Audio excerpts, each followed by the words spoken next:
Bueno, lo que les quería decir es darle las gracias a todos ustedes por venir en este día tan ingrato climáticamente, aunque bueno, siempre los días de lluvia son buenos días para visitar museos. Y también quería hacer extensiva el agradecimiento pues, al Departamento de Educación del Museo del Prado, que ha tenido la amabilidad de invitarme, en especial a doña Esther de Frutos y a su equipo, a Elena, a Paloma, que me han asistido en la preparación de esta conferencia que cierra este ciclo durante el año Greco y que, bueno, espero poder ponerles un broche y plantearles algunas cuestiones. El 7 de abril, ustedes lo saben, el 7 de abril de 1614 fallecía el Greco en su casa del barrio de Santo Tomé de Toledo y de esta manera se ponía fin a una de las carreras artísticas más excepcionales de todos los tiempos. Para presidir la tumba del Greco en el toledano convento de Santo Domingo el Antiguo se pintó la obra que hoy nos ocupa y que fue la última pintura que salió de las manos del Greco. El Greco va a encarnar en la pintura una de las evoluciones más complejas y más alucinantes que podemos encontrar a lo largo de toda la historia del arte. En el arte occidental no hay un caso parecido de un artista que haya nacido fuera de esa tradición figurativa en el oriente del Mediterráneo y en lo que era el antiguo imperio bizantino, un mundo cultural que seguía produciendo iconos y repitiendo fórmulas milenarias sin variaciones, y que desde ese mundo acabara conquistando el lenguaje de la pintura occidental y llegara a convertirse en el genio que durante este año hemos podido ver y volver a reconocer. Bueno, pues nuestro artista, el Greco, no solo va a llegar a figurar todos esos recursos figurativos de Occidente de una manera magistral, la perspectiva, la volumetría de las figuras, la psicología de los personajes, sino que además va a llegar a crear en su madurez, sobre todo, un estilo propio tan personal y tan inconfundible que hoy es capaz de identificar cualquier persona por escasos conocimientos que tenga sobre historia del arte. Y yo creo que, piensen ustedes, en nuestra sociedad actual sería la envidia de cualquier empresa de marketing, porque el objetivo principal de una empresa de marketing es crear una marca propia para un cliente y cualquiera de nosotros podemos identificar una de las pinturas del Greco. Desde la primera adoración de los pastores, que es la que tienen ustedes, he querido ponerles una comparación entre la primera y la última. Bueno, pues desde la primera adoración de los pastores, que pintará hacia 1567, hasta la última, esta que nos ocupa, pintada más o menos entre 1612 y 1614, habían transcurrido más de 45 años de vicisitudes, una vida casi de película, y una eclosión de genio artístico como pocas veces hemos visto en la historia del arte. El Greco fue sin duda uno de los inmigrantes más especiales que recibió la ciudad de Toledo en el siglo XVI. En esas fechas, esta es una foto actual, pero la verdad es que la ciudad, el casco histórico de la ciudad ha cambiado muy poco, la topografía urbana se mantiene y es muy parecida a la de época del Greco. Bueno, pues en estas fechas Toledo era un auténtico hervidero de pueblos y de comerciantes, griegos, árabes, italianos, alemanes, francos, departían en sus respectivos idiomas a lo largo y ancho de esta cosmopolita ciudad. El Greco va a llegar a sus puertas en 1577, procedente de un largo camino que había comenzado en su isla natal, en Creta, donde había nacido en 1541, y desde donde parte a los 26 años de esta Creta acosada por el turco, piensen ustedes que estamos en plena época de la batalla de Lepanto, para viajar a la metrópoli, a Venecia y a Roma, donde vivirá 10 años y de allí trasladarse finalmente a la corte madrileña y a Toledo. En la ciudad de Toledo se va a instalar hasta su muerte a los 73 años. La documentación, bueno, les he querido traer un detalle maravilloso de la vista y plano de Toledo que se conserva en la Casa Museo del Greco. Ahí vemos la figura de la Virgen que está descendiendo sobre la ciudad, está situada justo encima de la torre de la catedral y desciende con la túnica sagrada para imponérsela a San Ildefonso, que es el patrón. Bueno, ¿qué sabemos de la familia del Greco? Pues apenas tenemos información sobre su vida íntima y familiar.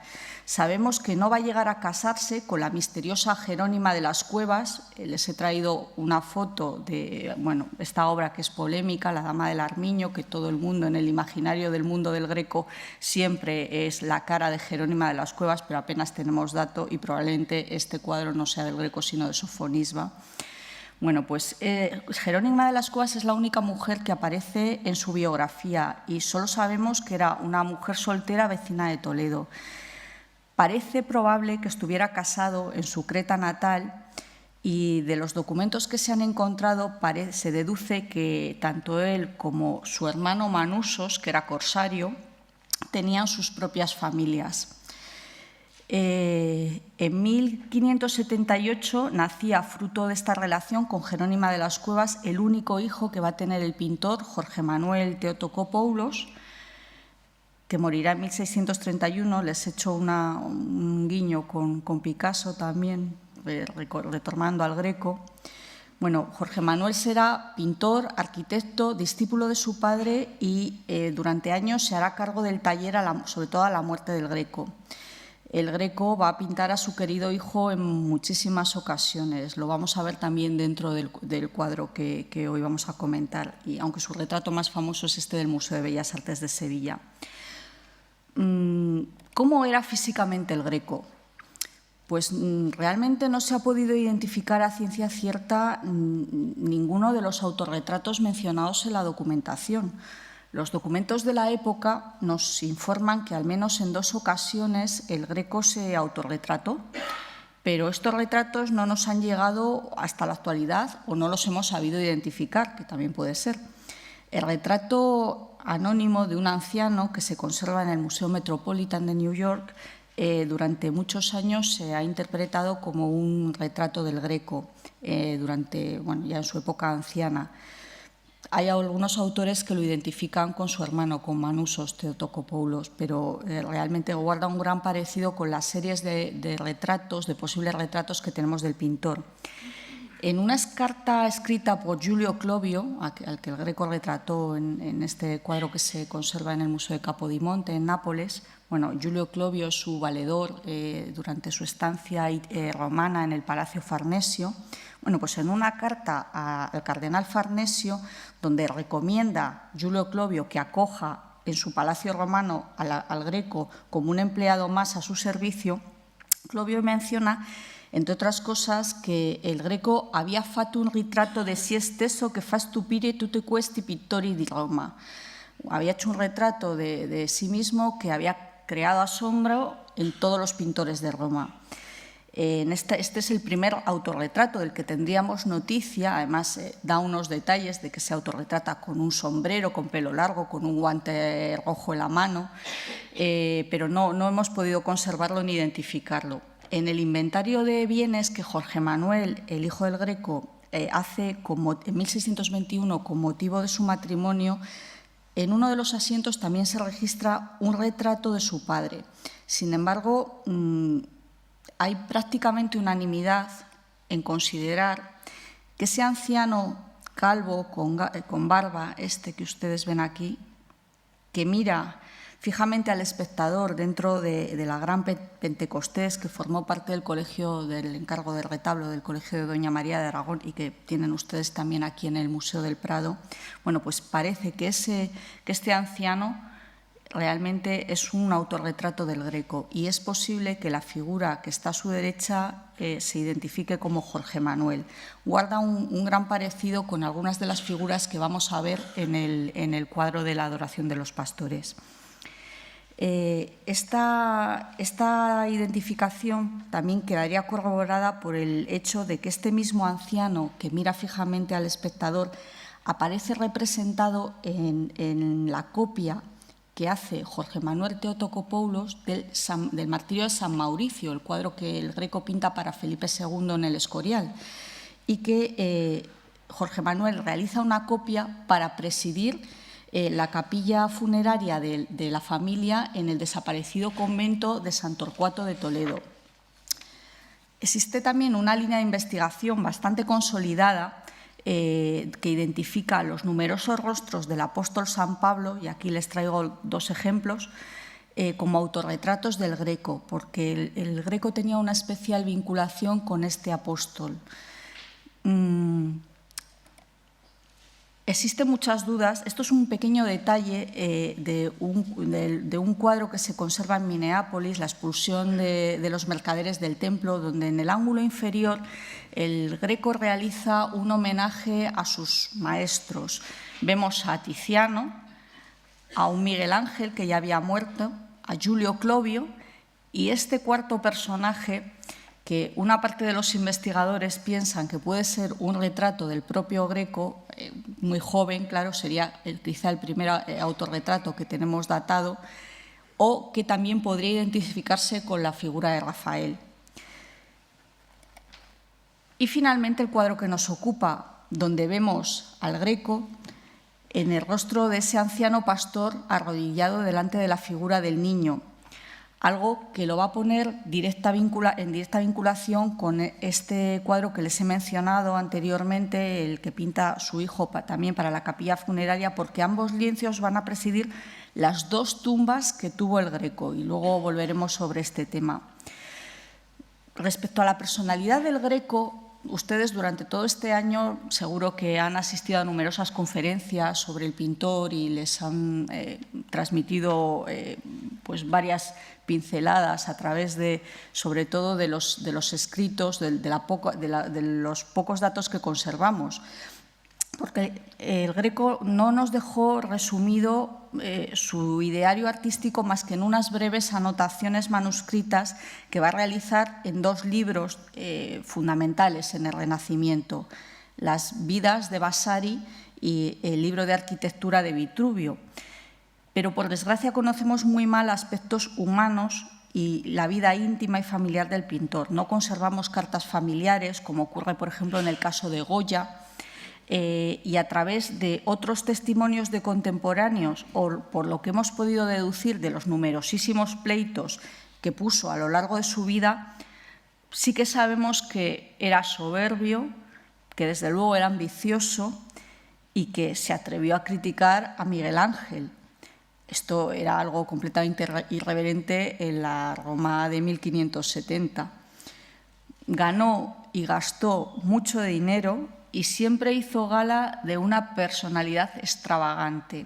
Y este adjetivo, con el que además el profesor Fernando Marías ha publicado uno de los mejores libros que se han escrito sobre la biografía, sobre la vida y la obra del pintor, bueno, pues este adjetivo extravagante le va a acompañar durante todo el siglo XVII y definirá tanto al hombre como a sus obras.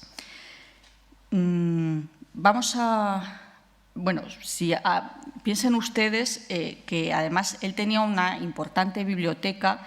Sabemos que llegó a reunir una cantidad de volúmenes. Han tenido ustedes la suerte de poder tener una excelente exposición en esta casa sobre la biblioteca del Greco.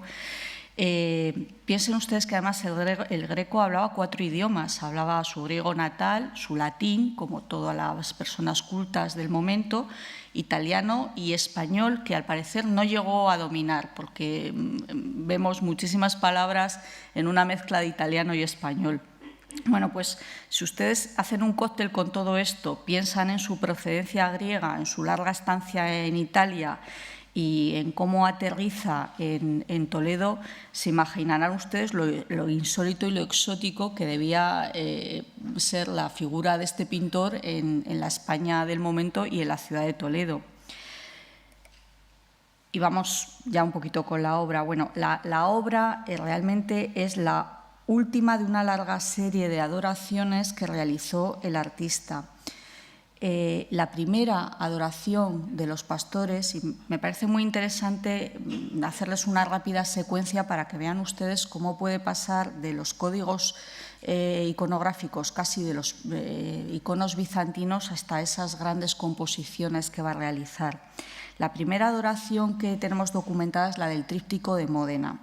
Está pintada durante sus primerísimos años en Venecia y probablemente para una de las grandes personalidades del mundo veneciano, que era el patriarca Grimani. Y vemos como un pintor bizantino va aprendiendo ya los rudimentos de la pintura occidental. Después conservamos una media docena de cuadros de pequeño formato de esta época italiana, algunos de muy difícil acceso porque están en colecciones privadas y apenas se han visto.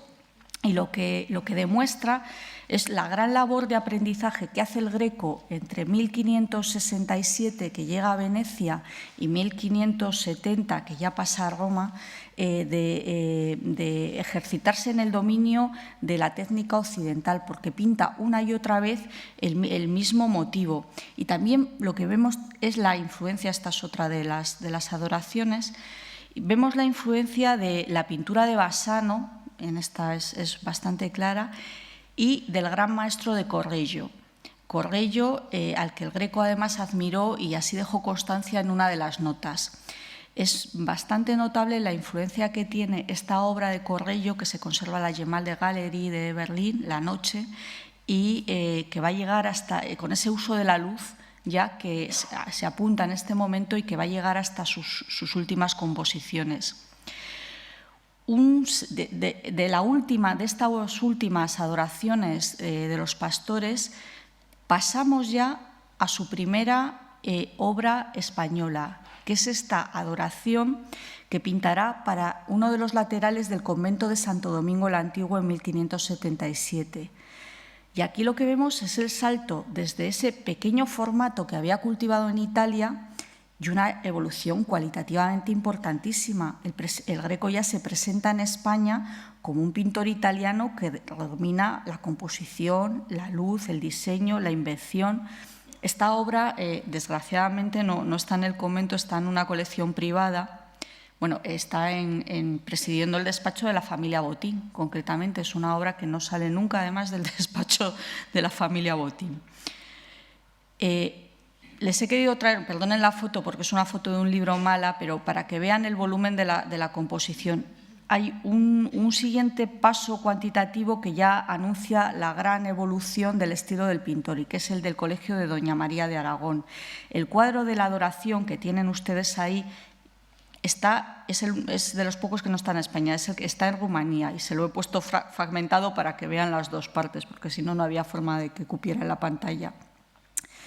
Este cuadro ya está pintado hacia 1600 y el del Colegio del Patriarca, que es un poquito más tardío. Estos dos cuadros son en los que se va a basar directamente la composición que vamos a ver en nuestra adoración de los pastores. El Greco ha abandonado ya todo atisbo de naturalismo y su pintura está evolucionando hacia el manierismo más exacerbado. Se acentúa el tratamiento dramático de la luz, la estilización de las figuras y la intensidad de la acción, que cada vez está más reducida a lo esencial. El Greco va a ir prescindiendo de todos los elementos superfluos. Y de esta última obra, de esta del Colegio del Patriarca, el grabador Diego de Astor va a realizar el único grabado conocido del tema.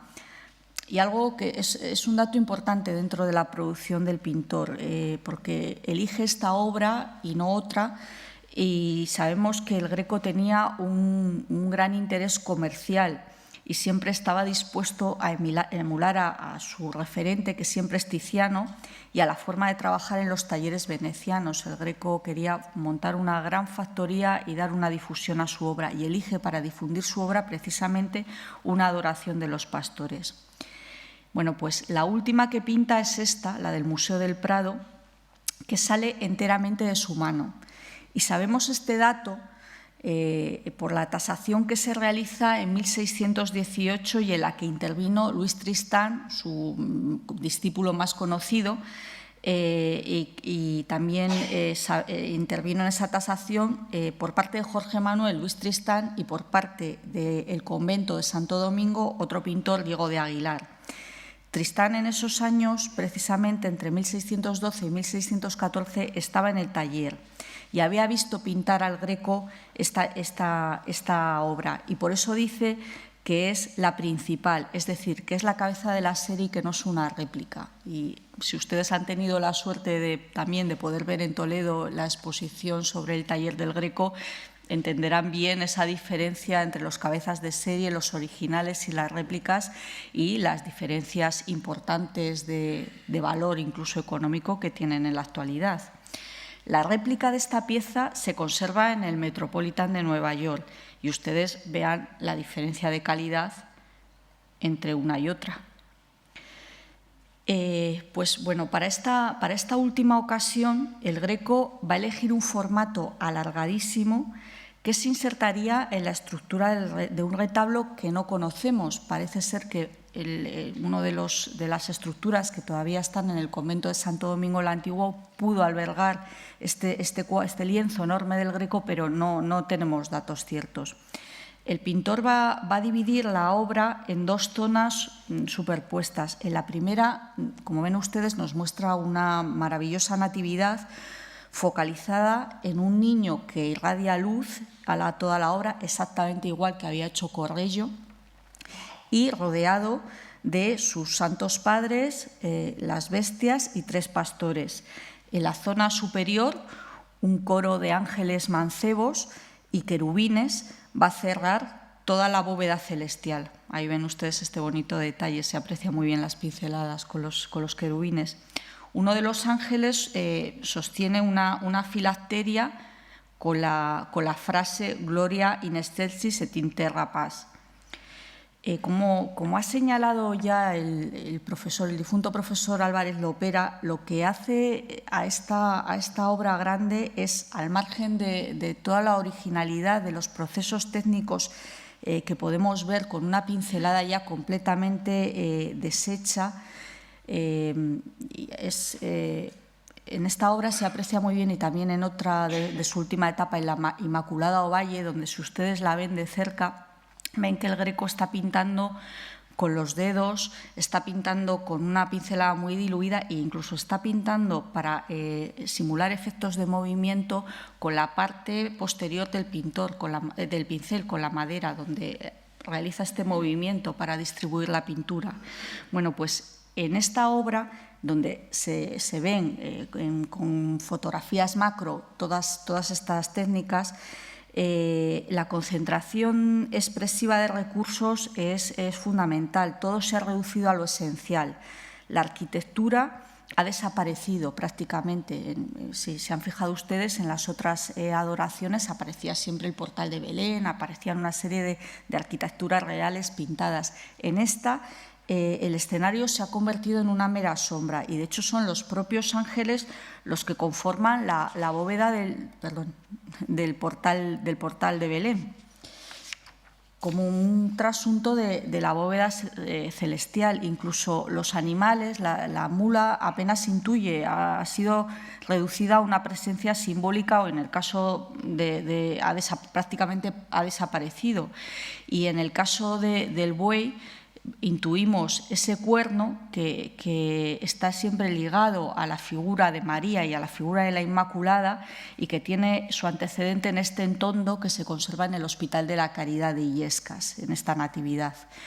Vemos a los pies del pastor, arrodillado, que ya les digo que es un autorretrato del Greco, el cordero místico, con una pincelada blanca apenas silvanada, y que es una alusión directa al futuro sacrificio del niño Dios recién hecho carne.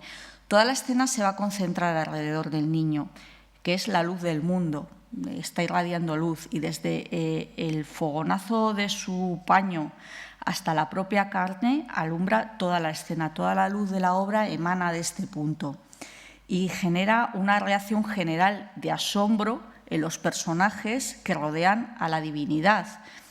La Virgen, fíjense ustedes en el gesto que hace sosteniendo delicadamente el paño con las puntas de los dedos, y es exactamente igual que lo hará la figura de la Verónica Esta está en el museo y es también un alarde y una maestría por el uso que hace de los blancos, el Greco, y lo sostiene el paño con la Santa Faz exactamente igual que la Virgen está sosteniendo el paño que rodea al niño. La figura de San José, el asombrado San José, que es ya representado como un hombre joven, no como un anciano, que era habitual en la época. Y es algo que el Greco ya había hecho en la capilla de San José, que es uno de los primeros lugares de culto dedicados al santo en toda la cristiandad y que este año hemos tenido la suerte de tener abierta para ver esa obra maestra que se conserva en esa joya y que esperemos que pueda seguir estando abierta. Bueno, pues las figuras de los pastores son todo un catálogo expresivo de gestos de asombro y de adoración. La figura de ese pastor vestido de verde que está en el centro ha sido recuperado. Yo he podido ver les he elegido unas fotos concretas porque la verdad es que el archivo fotográfico del museo es enorme y había fotos desde que la obra entra en el museo prácticamente en los años 50 hasta la última restauración a la que ha sido sometida en este año. Entonces, les he querido traer algunas de las mejores porque ese pastor estaba parcialmente tapado por un repinte del manto de la Virgen y no se veía su mano derecha. Se hizo una primera restauración en los años 60 por Jerónimo Seisdedos tras su compra y luego creo que la más reciente ha sido la de Almudena Sánchez en el año 2006 y ahora unos pequeños retoques también para poder exhibirlo en la exposición de Toledo. Bueno, pues ya les digo que ese brazo derecho había sido cubierto y repintado y en el rostro de este pastor casi podemos ver el temblor de la cara. El gesto de asombro, vean ustedes cómo está la pincelada completamente deshecha y cómo casi se puede palpar el movimiento de la carne, porque el Greco juega con todos los valores sensoriales en el cuadro y el efecto de movimiento él lo consigue con esa pincelada suelta. Algo que, por ejemplo, si ustedes les recomiendo que observen los coros angélicos de ángeles músicos, este es, por ejemplo, de las Inmaculadas, de la Inmaculada Ovalle, donde casi se ve el vibrar de las cuerdas de los instrumentos, porque lo que el Greco va a intentar es transmitir algo sensorial en el cuadro, el sonido de la música.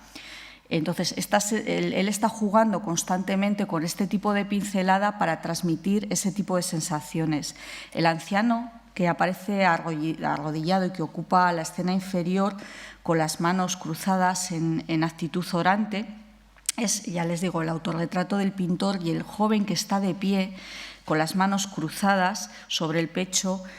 Probablemente, y por similitudes con otros autorretratos, es su hijo, es Jorge Manuel. Piensen ustedes que este cuadro iba a presidir el enterramiento familiar.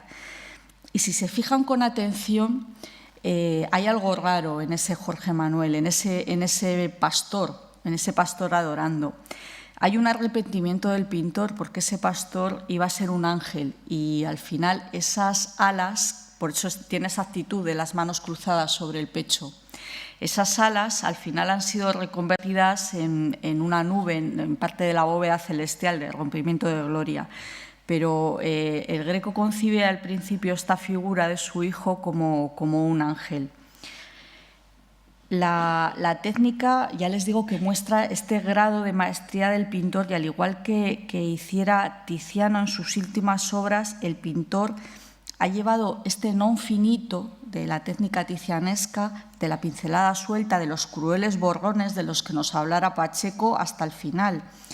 El pintor va a pintar incluso con sus propios dedos, ya les he dicho, con la parte posterior del pincel, va a aplicar los pigmentos puros, el naranja vibrante del óxido de minio, las lacas rojas, el albayalde, el pigmento blanco, de blanco sobre blanco, en esta técnica el Greco era un maestro. Si hay alguien que ha dominado, lo más difícil de la pintura de este momento es dominar los blancos y los negros. Y el Greco lo que hace es reducir la paleta a la mínima expresión en muchas de sus obras. Piensen ustedes todos los retratos, y donde utiliza solo blancos y negros en constantes gradaciones. Es muy difícil dar ese volumen y esa calidad degradando ese pigmento de esta manera. Además, piensen ustedes que los negros eran muy difíciles de pintar y que en la moda española acababa de ponerse de moda durante todo desde el descubrimiento de América, por supuesto, ese color negro, el negro Austria, que era el gran signo de distinción, porque habían descubierto el palo campeche, el pigmento negro, que hacía que la corte española tuviera esos negros lustrosos y que no acabaran empardeciendo como pasaba con todos los otros paños. Entonces, el Greco hace un gran alarde a la hora de pintar esos negros. Y frente al... fíjense en este detalle de Jorge Manuel, de probable Jorge Manuel, está sin restaurar y se ven además los rechupados del barniz en esta zona, si lo ven ustedes aquí, antes de la limpieza. Frente al juicio negativo que le va a dedicar don Antonio Pons durante su viaje a España en el siglo XVIII, un siglo más tarde, el crítico Julius Meyergreff vio anticipadas en las obras del Greco todas las invenciones de los modernos, todas las invenciones de la perspectiva cambiante, del expresionismo, de la deformación, del alargamiento antinatural, del uso del color potente, brillante, tornasolado. En definitiva, una maestría que se anticipa a la pintura moderna durante casi 3 siglos y que también ustedes han podido ver en la magnífica exposición comisariada por Javier Barón en esta casa. Vamos a hablar un poquito del encargo. Sin duda, y del lugar donde estaba hecho el encargo. El monasterio de Santo Domingo el Antiguo, aquí tienen ustedes su fachada, significaba algo muy especial para el Greco, tanto que quiso enterrarse allí. La iglesia guardaba el más importante conjunto de obras del artista, las primeras que pinta cuando llega a España, y sin duda algunas de las más italianas. Su relación con el edificio, con el convento, le viene a través de don Luis de Castilla, que siempre fue su amigo y valedor, directamente vinculado con el monasterio, y a través de él le cedieron para pintar un espacio para albergar sus restos mortales y poder enterrarse allí con toda su familia. Para ese espacio, el Greco va a pintar esta obra que va a ser su testamento estético, su principio y su fin. El retablo y las pinturas que presiden el altar de la iglesia de Santo Domingo el Antiguo, así como los 2 pequeños laterales, ya les digo que fueron uno de los primeros trabajos que tuvo el Greco cuando llegó a España y por los que cobró 1.500 ducados.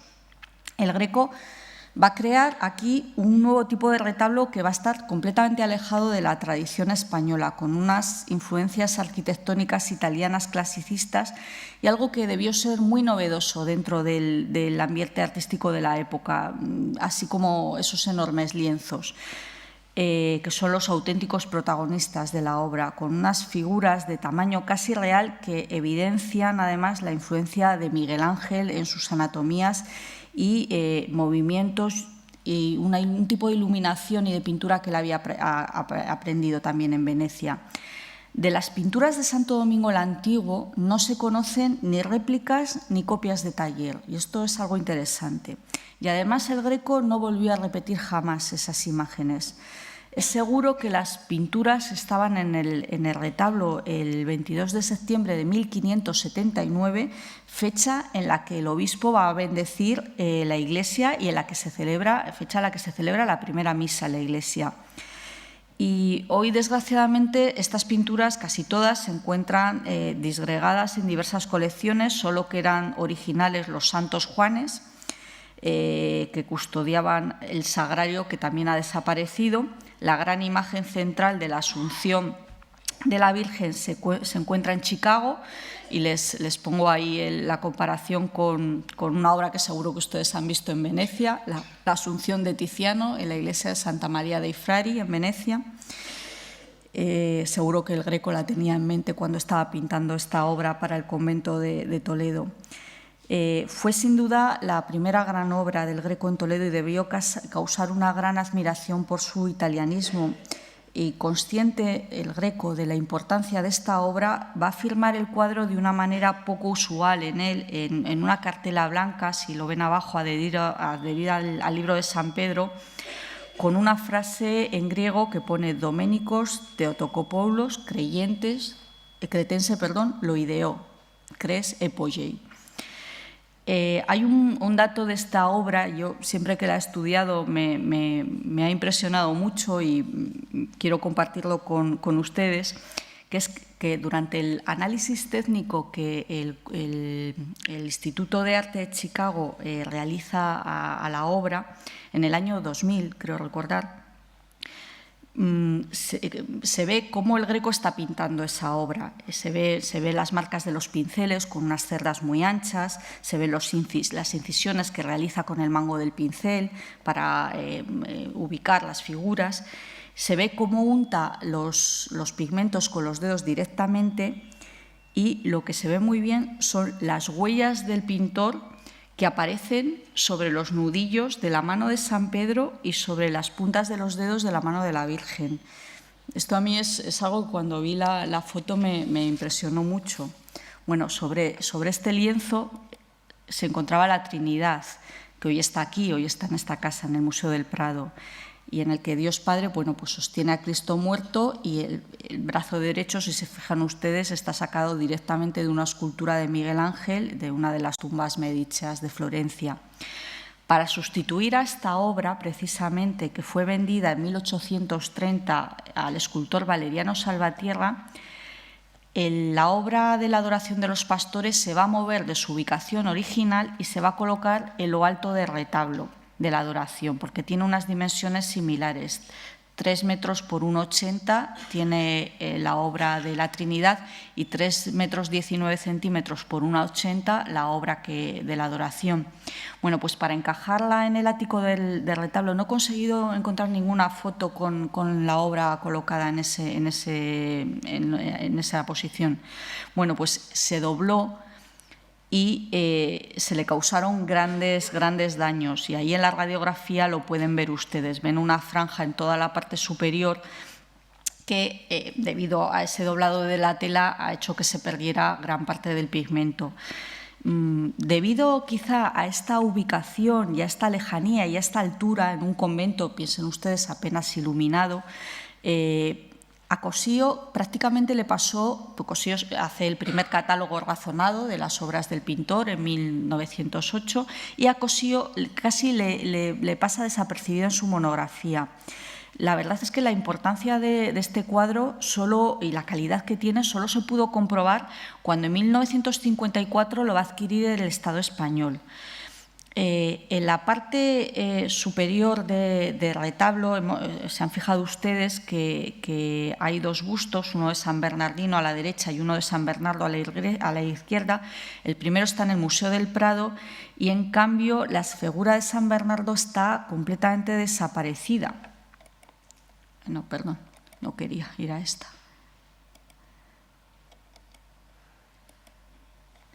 Discúlpenme. Sobre la escena principal del retablo, la Asunción, y entre su ático y la parte que alberga la Trinidad, se encuentra la representación de la Santa Faz de Cristo, pintada sobre una talla sostenida por 2 angelotes. Esta talla está actualmente en el oratorio de la familia March, y ha sido sustituida también por una copia. En ella nos muestra el rostro de Jesús mirando fijamente al creyente, y es un aspecto de icono que nos recuerda muchísimo los mosaicos bizantinos de las iglesias del Mediterráneo oriental. En los 2 retablos laterales hay uno dedicado a la resurrección de Cristo ante San Ildefonso, que ese sí sigue estando en su lugar original, y yo les recomiendo que vayan a ver esta obra, por favor. Y al otro lado, veíamos el lienzo de esta primera adoración de los pastores ante San Jerónimo que les he mostrado antes. Bueno, pues casi 40 años después de este encargo, el Greco va a volver a trabajar para el monasterio. En 1612, su hijo acepta en su nombre y en el de su padre 2 acuerdos con las monjas cistercienses. Un primer contrato para decorar el monasterio con un monumento para la Semana Santa en 1613, por el que va a recibir 11.600 reales, y el otro encargo en un concierto con la comunidad religiosa se cedía al Greco y a su hijo, y leo literalmente, se cedía para siempre jamás un ara en la iglesia que es la que está frontero con la bóveda principal, más debajo de la capilla de los señores de Gómara, con una bóveda que dicen que hay debajo de ese ara para entierro de sus personas, hijos y familias. En este acuerdo con las monjas especificaba que los 2 Theotocopouli debían adornar el ara a su costa con un retablo y por pago por el enterramiento. Sabemos que tras la mano de estos 2 contratos estaba don Luis de Castilla, que siempre estaba dispuesto a ayudar al pintor, desde que se habían conocido en Roma, porque él formaba parte de ese mundo de la colonia española de Roma, de la iglesia de los españoles, allí de Santa María y Monserrato. A pesar de las reticencias que tenían las monjas no querían este enterramiento del Greco allí. Y tras la muerte de don Luis de Castilla y la del propio Greco, para siempre jamás duró hasta 1618. El Greco había muerto en 1614. Los restos del pintor yacían en esta cripta y también los de su nuera, la primera mujer de Jorge Manuel, Alfonsa de los Morales, que había muerto en 1617. Y el 23 de febrero de 1618, Jorge Manuel tiene que llegar a un nuevo acuerdo con las monjas, tiene que devolver el altar, pero tiene que dejar la obra que lo adorna.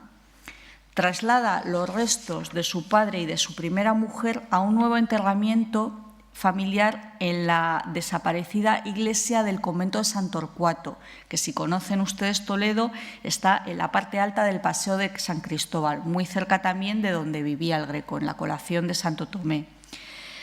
Bueno, pues la tumba del Greco en Santo Domingo estaría justo al pie de la reja que separa el actual coro del resto de la iglesia.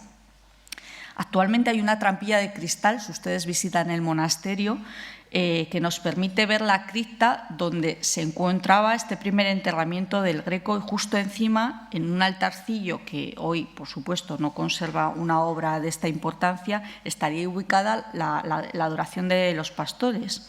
Las religiosas de Santo Domingo el Antiguo siguen manteniendo que los restos del pintor descansan allí, pero desde principios del siglo XX se emprendieron estudios que demuestran lo contrario. El primero en emprender estos estudios, y les he traído una foto que encontré revisando prensa de esos años, es Francisco de Borja San Román. Francisco de Borja San Román era el director del Museo Provincial de Toledo y hace su tesis doctoral revisando documentación cierta sobre el Greco, y saca una serie de documentos que Cossío no había encontrado para su monografía. Bueno, pues Borja San Román excavará en lo que quedaba del convento de San Torcuato, porque el convento había sido prácticamente arrasado durante la desamortización, y no pudo encontrar nada.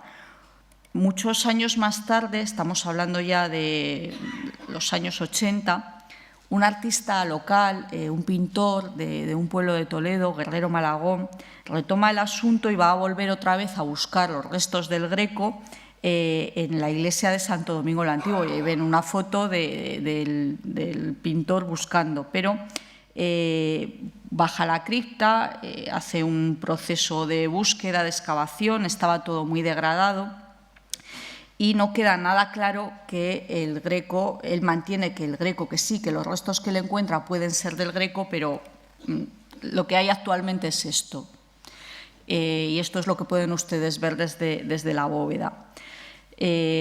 Saben ustedes que muertomanía, permítanme la expresión, siempre es algo que se asocia con los centenarios conmemorativos.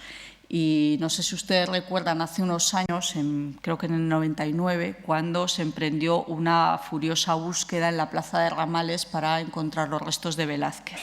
Bueno, este año, durante los fastos Greco, no ha sido lo mismo, pero bueno, ha habido varios intentos. Afortunadamente, creo que hemos dejado descansar a los muertos en paz y les recomiendo que sigan lo que va a ser la búsqueda de los restos de Cervantes, porque es otro de nuestros grandes mitos fundacionales nacionales, que ya empiezan el año que viene. Se conmemora la edición de la segunda parte del Quijote en el año 15, y entonces van a emprender, les aseguro que van a emprender otra vez la búsqueda de los restos de Cervantes en el convento donde está enterrado. Bueno, yo quiero acabar ya muy brevemente haciéndoles reflexionar sobre un par de cosas. Al final de su vida, como en tantas ocasiones, el Greco va a volver su mirada hacia su maestro, hacia Tiziano, que Tiziano quiso enterrarse en una importante iglesia en Venecia, y para su tumba Tiziano pintará este magnífico lienzo que hoy se conserva en la Galería de la Academia. Tiziano se autorretrata como San Jerónimo en esa piedad. Es el anciano que aparece arrodillado. El grande vecchio, como le llamaban en Italia, había muerto en 1576, un año antes de que el Greco viniera a España, en la epidemia de la peste veneciana. El Greco volverá sus ojos hacia Tiziano para autorretratarse como su maestro en una de sus mejores composiciones para su tumba. Tiziano y el Greco se vuelven a unir ante la muerte, dos obras maestras con dos testamentos de imágenes. Y de Venecia, para finalizar, volvamos a Toledo. Ahí ven un detalle del primer plano conocido de la ciudad de Toledo, que el Greco pinta en esta misteriosa obra, y yo estoy estudiando en este momento. Escribía el poeta Jorge Guillén que los nombres están sobre la pátina de todas las cosas. Hay nombres que están ligados a lugares y su huella todavía se siente a pesar del paso de los siglos. Yo creo que hablar del Greco es hablar de Toledo, y recordar al pintor es pensar en la ciudad donde pasó una gran parte de su vida. Toledo y el Greco forman una simbiosis que nos trae a la memoria imágenes alargadas de caballeros con cuellos grandes de lechuguilla y rostros serios, y ecos de batallas y espadas y héroes y gestas y grandes monarcas y epopeyas de tiempos gloriosos. El Greco fue testigo de todos esos tiempos casi míticos para nosotros y firmó en primorosas letras griegas su peculiar visión de estos acontecimientos, plasmándola en unos cuadros maravillosos llenos de colores brillantes y de gestos inolvidables. Pasear por Toledo y visitar algunos de los lugares que conservan sus obras es realizar un viaje en el tiempo y volver a contemplar y a sentir y a degustar prácticamente cada rincón de la ciudad que conserva esa pátina y esa huella del pintor. Muchos de los lugares donde el Greco vivió, o los que visitó, al igual que muchos de sus cuadros, han desaparecido. Pero, como decía el poeta Jorge Guillén, todavía nos quedan sus nombres, que casi podemos tocar sobre esa herrumbre y sobre ese granito de la ciudad del Tajo. Yo les animo a ir estas Navidades, ya lejos de los fastos del 2014, para que puedan pasear ustedes tranquilos y callejear y comprar mazapanes en las monjas de Santo Domingo y acercarse a esos lugares que todavía conservan cuadros del Greco en su lugar original. Yo creo que es el mejor homenaje que ustedes pueden rendir a este pintor universal. Y finalizo con un detalle cómico. Esta viñeta de Forges apareció en el diario. Y yo creo que es su particular homenaje al Greco en la época que nos ha tocado vivir. Muchísimas gracias por su atención.